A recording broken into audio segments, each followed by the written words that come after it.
오늘 하나님 말씀은 마가복음 16장 9절부터 18절 말씀에 근거해서 예수님의 부활은 예언의 성취다.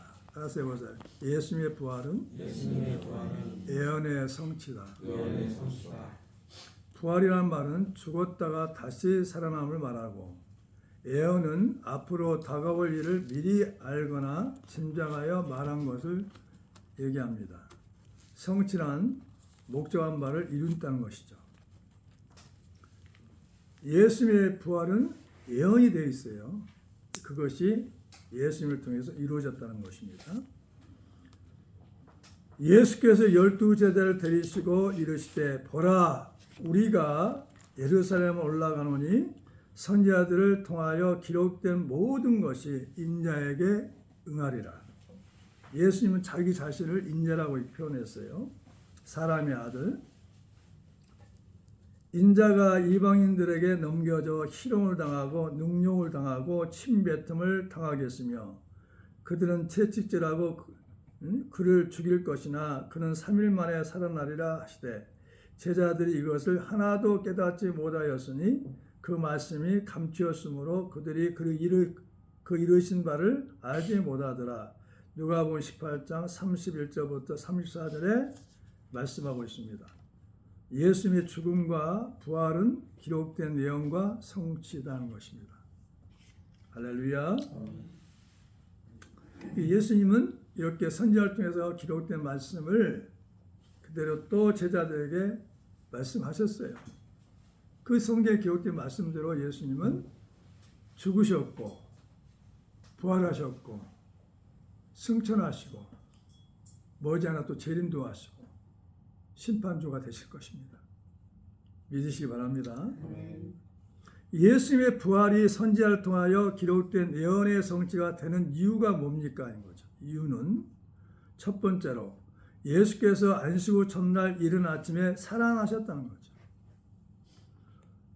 온 인류의 역사상에 죽었던 사람이 살아나는 일이 있어요? 없어요. 석가모니가 살아났습니까?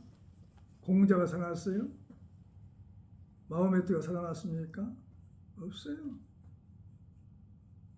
주님 한 분뿐이에요. 할렐루야. 그러니까 예수께서 안식 후 첫날 이른 아침에 살아나셨다는 거죠. 살아났다는 말은 뭘까요? 죽었다가 살아났다는 얘기죠. 죽은 자가 살아나는 거죠. 그리고 7 귀신을 쫓아내어 주신 막달라 마리아에게 먼저 보이셨다는 거죠. 누구에게 제일 먼저 보이셨을까요? 막달라 마리아. 7 귀신 들려가지고 의지가 없어진 사람, 귀신에 끌려다닌 사람, 그 여정을 예수님이 깨끗이 치료해 주셨죠. 그러니까 은혜 받은 자가 먼저 은혜를 알고 주님을 섬길 수 있어요. 한국교도 보면은 남자가 예수를 잘 믿질 않아요.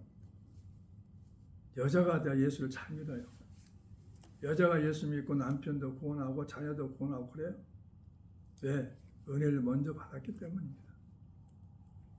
자, 그러면 9절 한번 읽어볼까요? 9절 시작. 예수께서 안식 후 첫날 이른 아침에 살아나신 전에 7 귀신을 쫓아내신 막달라 마리아에게 먼저 보이시니 10절. 마리아에게 가서 예수와 함께 하던 사람들이 슬퍼하며 울고 있는 중에 이를 알리매, 그들은 예수께서 살아나셨다는 것과 마리아에게 보이시다는 것을 듣고도 믿지 아니하니라. 이때 당시의 문제는 뭡니까? 예수님이 살아나셨다는 것을 보고도 전해준 사람들의 말을 듣지 않은 거죠. 오늘날 우리의 문제는 뭐예요? 믿지 못한 거죠. 뭘 믿지 못해요? 똑같아요. 그때나 지금이나. 하나님 말씀 믿지 못하는 거죠. 또 어떤 것을 믿지 못하죠? 내가 기도한 걸 믿지를 못해요. 예수 그리스도 이름으로 기도했다면 반드시 그건 이루어져요. 더뎌도 이루어진단 말이죠. 왜? 예수 그리스도 이름으로 기도했기 때문입니다. 오늘날 보면은 그리스도인들이 그때나 지금이나 믿음이 없어요. 믿지를 못하는 거죠. 시대가 점점 믿지 못하게 만들죠. 환경이. 우리는 변하지 않는 하나님 말씀을 믿고 의지하고 살아갈 줄 믿습니다. 그렇죠. 그래서 그리스도인들의 문제는 믿음의 문제란 말이죠. 예수께서 살아나셨다는 것과 마리아에게 보시다는 것을 듣고도 믿지 않았다는 거죠. 안식 후 첫날 예수님은 살아나셨어요. 신약의 주일은 주 부활을 기념한 날이고 구약의 안식일은 창조를 기념한 날인 것을 기억하시길 바랍니다. 두 번째, 예수께서 11 제자에게 나타나서 꾸짖으셨어요. 예수님이 죽었다가 3일 만에 부활하시고 제자들에게 나타났어요. 죽었다 다시 나타났어요. 제자들도 얼마나 반가웠겠어요. 예수님도 얼마나 보고 싶었겠어요. 자기 목숨까지 아끼지 않고 주었던 제자들입니다. 근데 어때요, 관계가? 그렇게 보고 싶은 관계, 그리워하는 관계가 돼야 되는데 꾸짖는 관계가 되어버려서 꾸짖는 관계. 이 말씀을 보면서 얼마나 주님 마음이 아프셨을까. 꾸짖을 수밖에 없는 상황. 그들의 믿음, 안타깝다는 거죠. 주님이 재림하실 때 우리에게 칭찬하는 게 좋겠어요? 꾸짖는 게 좋겠어요? 칭찬하는 게 좋죠. 딱 한 가지만 봐요. 믿음을 보는 거, 믿음. 근데 뭘 꾸짖었어요? 제자들의 믿음 없는 것을 꾸짖었다는 거죠. 14절에 12절부터 시작. 그 후에 그들 중에 두 사람이 걸어서 시골에 갈 때 예수께서 다른 방향으로 그들에게 나타나시니 두 사람이 가서 남은 제자에게 알리시되 역시 믿지 아니하니라. 14절 시작. 그 후에 11 제자가 음식 먹을 때 예수께서 그들에게 나타나사 그들의 믿음 없는 것과 마음이 완악한 것을 꾸짖으시니 이는 자기가 살아난 것을 본 자들의 말을 믿지 아니함이라. 주님이 가장 싫어하는 것은 믿지 않는 거예요. 믿지 않기 때문에 지옥 가는 거예요. 믿지 않기 때문에 주님과 헤어지는 거죠. 하나 될 수 없어요. 가장 큰 죄는 뭐냐? 믿지 않는 죄가 가장 커요. 아멘. 가장 큰 죄란 말이죠. 제자들의 믿음 없는 것을 꾸짖었어요. 왜 믿지 못하냐 이거죠. 왜? 자기가 살아난 것을 본 자들의 말을 믿지 아니라고 그랬어요. 얼마나 막달라 마리아는 기뻤겠어요. 자기가 사람으로 할 수 있도록 7 귀신 들어갔던 귀신들을 쫓아주셨으니까 주님이 얼마나 주님 은혜가 커요. 주님 때문에 자기가 다시 살게 됐잖아요. 얼마나 기쁘겠어. 그래가지고 처리 준 거죠. 예수님이 살아나셨다. 기쁜 소식을. 마음이 완악한 것을 꾸짖었단 말이죠. 완악. 성질이 억세고 고집스럽고 살았단 말이죠. 제자들이 완악했어요. 고집이 세. 알지도 못하면서 자기가 지식을 그대로 경험을 그대로 가지고 유지하려고 그래. 자기가 안 봤다면 자기가 주님을 부활하신 주님을 자기가 못 봤어. 막달라 마리아를 봤는데 나는 못 봤어. 내가 봐야 믿어. 이 고집이야, 이 고집. 남이 전해준 거 믿질 않아. 내가 봐야 되고 내가 확인해야 돼. 그러니까 완악한 거죠. 마음이 순수하다면 누가 얘기해줘도 그걸 진실로 받아들이죠. 이 성경의 말씀, 복음은 우리가 체험한 게 아니에요. 제자를 통해서 하나님 말씀을 선포하고 있는 거죠. 그때 상황을 지금 상황으로 바꾸는 것이죠. 그때 믿음이 오늘날 믿음이 돼야 되는 걸 믿으시 바랍니다. 예, 로고스 기록된 말씀이 레마가 돼야 돼. 근데 오늘날 그리스도인들이 기록된 하나님 말씀을 레마로 받아들이지 않아요. 지금 현재 이 말씀을 적용하지 않다는 거죠. 그것이 뭐냐? 완악함 때문에 완악함. 확인해야 돼. 내가 경험을 해야 돼. 체험을 해야 돼. 어떻게 2000년에 있었던 사건을 어떻게 체험할 수가 있습니까? 영적으로 체험하는 거죠. 믿음으로 체험하는 거죠. 아멘. 그리고 주님의 만난 사람들의 간증을 통해서 또 체험할 수가 있죠. 그러니까 이 직접적인 간증이 있고 그 다음에 간접적인 간증이 경험이 있단 말이에요. 직접적인 경험이 있고 간접적인 경험이 있어요. 우리는 직접적인 경험을 많이 못해요. 간접적인 경험을 통해 알죠. 예수님 만난 사람들의 간증을 듣고 아 주님은 그런 분이라고 이해되는 거죠. 마태, 마가, 누가, 요한복음의 말씀을 듣고 제자들의 말씀을 듣고 우리가 믿잖아요. 예수 그리스도를. 할렐루야. 그러니까 완악한 마음이 문제예요. 신앙생활에. 이게 가장 걸림돌이 되는 거죠. 방해가 되는 거죠. 방해꾼이 되는 거죠. 완악함이. 고집이 억세단 말이에요. 고집이 세단 말이에요. 억세단 말이에요. 사납단 말이죠. 자기가 제일이란 말이죠. 이거 무너뜨려야 돼요. 견고한 진을 무너뜨려야 돼요. 그래서 주님이 얼마나 슬프겠어요. 자기가 살아가는 것을 본 자들의 말을 믿지 않으니까 그럼 어찌란 말이에요. 어떻게 해줘. 주님 입장에서는. 자기가 말한 대로 살아났어. 근데 지금 살아난 것을 본 막달라 마리아의 말을 듣는 것을 본 것을 듣는 것을 들으면서도 믿지 않았으면 어떻게 하냐고. 어떻게 해줄 수가 없잖아 주님이. 그 다음에 세 번째, 너희는 온 천하에 다니며 복음을 전파라 말씀하셨단 말이에요. 전하여 널리 퍼뜨리라는 거죠. 온 천하에 다니며 만민에게 복음을 전파라는 명령을 주셨다는 거죠. 15절 시작. 또 이르시되 너희는 온 천하에 다니며 만민에게 복음을 전파라 그랬어요. 마음이 뭘까요? 모든 사람, 만나는 사람들에게 함께 지낸 사람에게 복음을 전하라는 거죠. 복음을 어떻게 전해야 될까요? 어디에 전해야 돼요? 예수님이 죽었다 부활하셨다. 그분은 우리 살아있는 자의 주가 되셨다. 예수를 믿어야 구원을 받는다. 예수를 통해서만이 하나님 아버지께 갈 수 있다. 나는 예수 믿고 나서 하나님 자녀가 되었다. 이게 복음 아니겠어요? 쉬워요. 어려운 게 아니에요. 근데 복음 전하는 걸 너무 어렵게 생각해요. 자기가 만난 예수님을 증거하면 돼요. 자기가 알고 있는 예수님을 얘기하면 돼요. 할렐루야. 예수님의 제자들은 뭐라고 했나요? 내가 그분을 만났다. 와봐라. 날 따라와라. 그거였어요. 전도하는 방법은. 복음 전하는 방법은. 그리고 믿고 세례를 받는 사람은 구원을 받고 믿지 않는 사람은 정죄를 받는다고 그랬어요. 16절 시작. 믿고 세례를 받는 사람은 구원을 얻을 것이요 믿지 않는 사람은 정죄를 받으리라. 세례가 뭘까요? 침례하면 침례.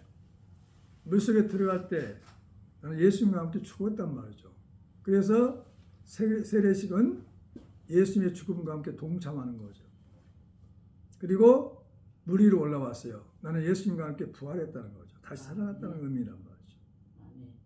그게 침례라면 침례. 침례.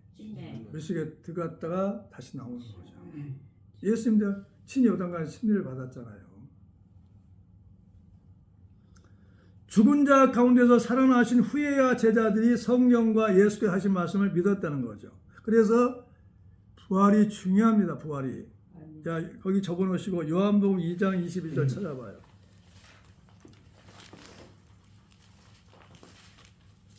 요한복음 2장 22절.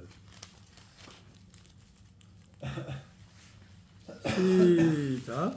죽은 자 가운데서 살아나신 후에야 제자들이 이 말씀하신 것을 기억하고 성경과 예수께서 하신 말씀을 믿었더라 그랬어요. 부활이 없다면 믿을 수가 없어요. 성경도 안 믿어요. 예수님이 하신 말씀도 안 믿어요. 천사가 그랬죠. 어찌하여 죽은 자를 여기서 찾느냐. 그분은 너에게 말씀한 것처럼 다시 살아나셔서 먼저 갈리로 가셨다고 얘기했어요. 그가 여기 계시지 않고 살아나셨다 말씀하신 대로. 그 말씀하신 것을 부활하신 후에야 믿었단 말이에요. 제자들이. 그래서 가장 중요한 건 그때 당시 제자들이나 지금의 우리나 뭐냐면 믿음이 있냐고요. 믿음이. 믿으시냐 이 말이에요. 예수 그리스도를 믿으시냐는 거죠. 하나님 말씀을 믿으시냐는 거죠. 할렐루야. 네. 믿음이야 믿음. 주일날은 뭘까요? 믿음을 내놓은 시간이야. 주일날 어떤 시간이라고요? 믿음을 내놓은 시간이야. 예수님이 그러셔요. 너 믿음 내놔봐. 믿음의 적을 달아볼게. 너 믿음이 너 얼마나 나를 믿어? 나를 얼마만큼 신뢰해? 내가 한 말을 다 믿고 있어? 천국에 있다고 믿는 거야? 기도하면 주신다는 거 믿어? 근데 길은 한 개밖에 없어요. 믿어지면은. 할렐루야. 말씀대로 순종하는 거예요. 네 번째, 부활하신 예수를 믿는 자들에게는 표적이 따른다고 하셨단 말이죠. 따라서 해보세요. 부활하신 예수를 믿는 자들에게는 표적이 따른다. 겉으로 나타난 흔적이 있어요. 자, 17절 한번 읽어볼까요? 시작. 믿는 자들에게는 이런 표적들이 따르니 곧 그들이 내 이름으로 귀신을 쫓아내며 새 방언을 말하며 뱀을 집어 올리며 불신독을 마실지라도 해를 받지 않냐며 병든 사람의 손을 얹어 나으리라 하시더라. 근데 우리가 이런 말씀을 하면은 이거 어떻게 나는 못하는데. 내가 하는 게 아니에요. 말씀이 하는 거예요. 아멘. 말씀을 통해서 성령이 하시는 거예요. 예수님이 하시는 거예요. 예수 이름이 하는 거예요. 예수 이름으로. 그러니까 내 이름으로 귀신을 쫓아내란 말이죠. 아멘. 네 이름이 아니라 내 이름으로. 근데 안 해. 해보지도 않고 나서 이거 못해요. 한 번도 경험하지 못했어. 이게 뭐냐? 믿음 없는 거죠. 주님은 가장 힘든 게 뭐냐면 언제까지 네가 10년 동안 20년 30년 동안 믿었는데 언제까지 나를 갖다 부인할 거냐 이거지. 해봤냐 이 말. 해봤냐. 나는 전도사실하고 목사 시절에 갔어요. 신방 갔어요. 신방 갈 데가 없냐고, 병 고칠 데가 없냐고, 귀신 쫓을 데가 없냐고 너무 즐거워서 다녔어요. 종되기 힘들었어요. 아니 전도사로 내가 임명한다고 해서 걱정돼가지고 주님 앞에 막 기도했어요. 나 못해요. 전도사 되면은 귀신 쫓고 병 고치고 말씀도 이루어져야 되는데 어떻게 제가 합니까, 주님? 주님하고 하여튼 실갱이를 했어요. 나 못해요. 임명을 못 받아요. 직분을 못 받아요. 주님이 할 수 있다. 내가 한다. 가르쳐줘서 그때부터 전도사 때부터 귀신 쫓고 병 고치고 다녔어요. 새벽 1시까지, 2시까지. 너무 신났어요. 다 이루어지는 거죠. 내가 하는 게 아니라니까요. 배워서 하는 게 아니에요. 주님이 함께 하시니까 되는 거예요. 해봤냐 이 말이에요. 해봤냐. 이게 봐요. 주님은 했어요. 네가 나 믿느냐? 부활하신 나를 믿느냐? 그러면 이런 표적이 따라 너에게. 부활하신 예수님께서 함께 하시기 때문에 부활하신 예수를 믿는 자들은 이런 표적이 저절로 나타난다는 거죠. 저절로. 근데 이런 교회들이 얼마나 있냐고. 이런 그리스도인이 얼마나 있어요. 주의 정도도 안 해요. 안 해요. 이것이 꼭 필요해서 말씀하셨을까요? 아니면 필요하지 않는데 말씀하셨을까요? 꼭 필요하단 말이에요. 이걸 해야 된다는 거죠. 자, 다시 읽어볼게요. 17절 시작. 믿는 자들에게는 이런 표적이 따르니 곧 그들이 내 이름으로 귀신을 쫓아내며 새 방언을 말하며. 그럼 이렇게 말하면 어떤 줄 알아요? 최종만 하는 일이라고. 집사는 하는 일이 아니고, 권사는 하는 일이 아니고, 성도는 하는 일이라고 그래요. 뭐라고 그랬어요? 여기는 뭐 집사, 권사, 성도, 주의종, 전도사, 목사 이게 한 게 아니에요. 믿는 자들에게는. 뭘 믿는 자들은? 부활하신 예수를 믿는 자들에게는. 따라서 부활하신 예수를 믿는 자들에게는 이런 표적이 따르느니 했어요. 나타난단 말이죠. 해라. 그들이 내 이름으로 예수 그리스도 이름으로 귀신을 쫓아내며 새 방언을 말하며. 이게 필요하단 말이죠. 필요하니까 이 말씀 하시죠. 예수님이. 부활하신 예수님이 축복의 말씀을 하시는 거예요. 지금. 예수 이름으로 귀신을 쫓아낸다는 거죠. 그리고 새 방언을 말한다는 거죠. 새 방언은 뭐냐? 성령의 은사입니다. 은사. 성령 받으면 은사가 나타나죠. 방언을 하게 되면은 통변의 은사도 달라고 기도해야 돼요. 성령의 은사는 뭐냐? 방언은 기이한 언어를 합니다. 기이한 언어. 어떨 때는 어떤 지방말 같기도 하고 어떤 뭐냐면 어떤 나라말 같기도 하고 그래요. 근데 기이한 언어란 말이에요. 하나님이 주신 언어. 영적인 언어라고 해요. 영적인 언어. 영적인 언어. 기이한 언어. 하나님이 주신 언어란 말이에요. 나하고 주님밖에 몰라. 우알가서 느라봐봐야 돼요. 해석해 보세요. 뭐라고 하는지. 그런 방언. 하나님 주신 은사란 말이죠. 내게 능력을 주시옵소서. 그 얘기예요. 통변의 은사도 받아야 돼요. 방언 통역의 은사. 그래서 새 방언을 말한단 말이죠. 새 방언의 은사가 임하면은 기도를 오래 할 수 있어요. 아멘. 기도 오래 하면 좋잖아요. 하나님과 대화하면. 그 다음에 뱀을 집어 올린다는 거죠. 뱀을 집어 올린다. 자, 요한계시 20장 1절부터 3절 한번 읽어보실까요?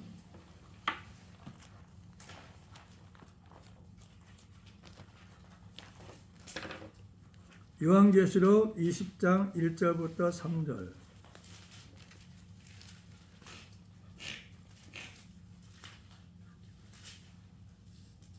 시작. 또 내가 보매 천사가 무적의 열쇠와 큰 쇠사슬을 그 손에 가지고 하늘로부터 내려와서 용을 잡으니 곧 예뱀이요 마귀요 사탄이라. 잡아서 1000년 동안 결박하여 무적에 던져 넣고 잠그고 그 위에 임봉하여 1000년이 차도록 다시는 만국을 미워하지 못하게 하였는데 그 후에는 반드시 잠깐 놓이리라. 아멘. 요한계시 20장 1절부터 3절. 여기서 보니까 뱀이 뭐예요? 뱀이 용이요 마귀요 사탄이란 말이죠. 그러니까 성령을 받아버리고 이런 은사가 나타나면 부활하신 예수님을 믿고 의지하면 예수 그 이름으로 뱀을 집어 올릴 수가 있어요. 뱀을. 사탄을 이길 수가 있다니까요. 마귀를 이길 수가 있어요. 용을 이길 수가 있어요. 아멘. 이게 예뱀이란 말이에요. 뱀은 용이요 마귀요 사탄이라니까요. 성경 전부 짝이 다 있어요. 짝이. 성경을 성경으로 해석해야 돼. 엉뚱하게 영이한다 하면 안 돼요. 따라서 해보세요. 성경을 성경으로 해석한다. 답이 다 있어요. 짝이 다 있어요. 짝을 찾아보면 돼요. 그러니까 뱀을 집어올리란 말이에요. 용을 집어 올려버려요. 뱀을 집어 올려요. 마귀를 집어 올려요. 사탄을 집어 올려요. 그런 권세가 나타난단 말이죠. 왜? 성령 받았기 때문에. 은사가 임했기 때문에. 부활하신 예수님이 나와 함께 하시기 때문이란 말이죠. 할렐루야. 그분은 그러죠. 죄가 없기 때문에 부활하셨잖아요. 다시 살아났잖아요. 그래서 이런 역사가 나타날 수 있어요. 예수님이 부활하신 후에 이런 역사가 나타난단 말이죠. 주님은 어디 계셔요? 어디 계시냐고 주님이. 내 안에 계시잖아요. 내 안에 계시다면 예수 그 점을 명령할 때 사탄이 쫓아나가고 뱀이 쫓겨나가고 마귀가 나가고 그다음에 용도 이겨내게 버리고 그럴 수 있잖아요. 두려울 게 없잖아요. 그렇죠? 죽음을 이기셨기 때문에. 그다음에 무슨 독을 마실지라도 해를 받지 않는다. 18절에 시작. 뱀을 집어올리며 무슨 독을 마실지라도 해를 받지 아니하며 병든 사람의 손은 좀 나으리라 하시더라. 그러니까 무슨 독을 마시더라도 해를 받지 않아요. 알고 먹으면 안 돼. 모르고 먹으면 해가 되지 않아. 내 안에 성령이 계시기 때문에. 아멘. 내가 하나님의 성전이기 때문에 해를 끼칠 수가 없어요. 근데 내가 알고 먹으면 안 돼. 그것을 시험하는 거니까. 그 다음에 병든 사람에게 손을 얹어 나으리라 하셨단 말이죠. 과연 이렇게 해봅니까? 자기가 허리 아프면은 예수 그 이름으로 예수님이 찾지 말고 나는 나았습니다 하고 고백해보냐 이거죠. 예수님이 하신 일을 하라는 것이. 예수님이 찾지 말고 나는 나았습니다 하고 그렇게 기도해보고 명령해봤냐 이거죠. 병든 사람이 하면 먼저 내 몸에도 몸이 아파도 병든 사람에게 손을 얹어. 내 몸에도 손을 얹으면 나을 거 아니에요. 안 믿어. 이거 안 믿어지는 거예요. 내가 하는 게 아니라니까요. 예수 그리스도 이름이 하는 거고. 부활하신 성령, 부활하신 예수님께서 성령으로 와 계셔가지고 나와 함께 하시는 거죠. 그분이 하시는 거예요. 그분이. 그래서 치유는 예수 이름이 하는 거고 성령님이 하시는 거죠. 아멘. 성령 은사들이니까. 근데 왜 안 하냐고. 왜 아플 때만 안 하냐고. 왜 고백도 안 해보냐고. 예수님이 채증한 나는 나았습니다 하고 고백도 안 해보냐고. 그게 기도야. 진짜 정확한 기도는 따라서 해보세요. 예수님이 채찍이 맞음으로 나는 나았습니다. 이게 뭐냐, 하나님 주신 처방약이라니까요. 의사가 주는 처방약이 있어요. 약사가 주는 처방약이 있어요. 근데 하나님께서 주신 처방약, 부활하셔서 승리하신 다음에 주신 약이 있어요. 그게 하나님의 처방약이에요. 영적인 약, 탈이 없는 약, 효과가 100% 나타나는 약이란 말이에요. 다시 한번 해볼까요? 예수님이 채찍 맞음으로 나는 나았습니다. 네, 그 기도 약을 많이 드시고 치유 역사가 나타나기를 예수로 축원합니다. 기도하겠어요.